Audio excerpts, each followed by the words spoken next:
First quarter on the Rural Radio Network. Time to take a look at our midday livestock trade with livestock market analyst Kyle Bumsted. Kyle, kind of a rocky road so far this morning. What's going on? Well, Bruce, that's a very good question. What's going on? That's what everybody's asking. First off, this morning we had headlines out there that there was New World screwworm detected in Missouri. And that shot the futures down here. We had August feeder cattle drop down to 293.05. September dropped down to 291.97. We're since back here just a few minutes ago from a very well-known news source here has reported or has confirmed with the USDA that the screwworm rumor is not true. Reports that the USDA has confirmed the detection of New World screwworm in the United States is not true. So there was a rumor, then the USDA said, no, it's not true. And we've came rifling back here. We've got August feeders right now at 297.07, down $3.30. We're about $4 off our lows. And the live cattle side of things here, the August cattle down $1.52 here at 208.90. They're off their lows here by about $2.60 as well here. We dropped down to 206.35, 206.37 here this morning. We're at 208.90. So we're well off our lows in the feeders and the live cattle, which we rightfully should be. Now, folks are really watching this thing here with cash trading higher last week. I would not be surprised if cash trades at worst steady here this week, maybe higher. We're probably going to have some quick ship filling business here as far as the box goes now in order to get any confirmation here if this thing is turned. But we are seeing some good commercial support here underneath this thing as far as the live cattle go. Feeder cattle, we are seeing some commercial selling. All right, Kyle, thanks very much. That's livestock market analyst Kyle Bumsted. If you want to talk to Kyle about the markets, call 308-708-7340. You're listening to the Rural Radio Network.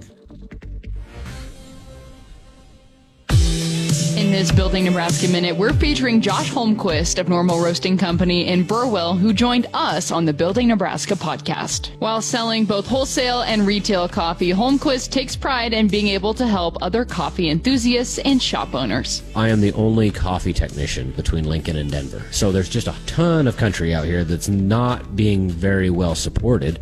Holmquist says being a coffee technician has allowed him to foster a sense of community over competition. It's been a lot of fun having the opportunity to just get out into these other communities and meet these other coffee shop owners. Not only serve my wholesale customers that we serve as a roastery, but also like working with coffee shops that don't serve our product, and that's totally fine. Like there's plenty of market share out there for everybody. Learn more about Normal Roasting Company's story in their episode of the Building Nebraska podcast, available on your favorite podcast platform and powered by the Angler Agribusiness Entrepreneurship Program at the University of Nebraska-Lincoln.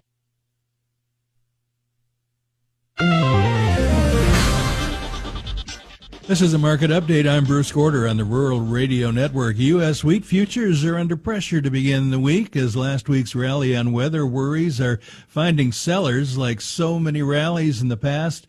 Forecasts for some rainfall in European wheat areas that have recently been too dry have pressured European wheat futures, which has spilled over into the U.S. markets. Expectations are high for early season crop condition ratings on the first condition report that will be released at 3 p.m. this afternoon. Dry European wheat areas may receive some needed rainfall this week, weighing on the Paris milling wheat contract, and expectations of forecasts for mid-June through July are still hotter and drier than normal for the Corn Belt. July corn is down a penny at 4.58 and a half. December down 5 at 4.55 and 4.45 and 3/4. July soybeans up 2 1/4 at 10.62 and a half. November up 1 1/2 at 10.52 and 3/4. July wheat in Chicago 13 3/4 lower at 5.28 and a half. July wheat in Kansas City 14 1/4 lower at 5.24 and a half. July Minneapolis wheat is down 9 1/2 at 5.97. June live cattle down 80 cents at 2.15. August down $1.37 at 209.07. August feeder cattle $2.90 lower at 297.47. September down 2.75 at 296.60.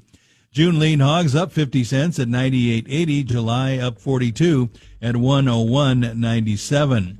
Class 3 milk for June is up 41 cents at 19.75.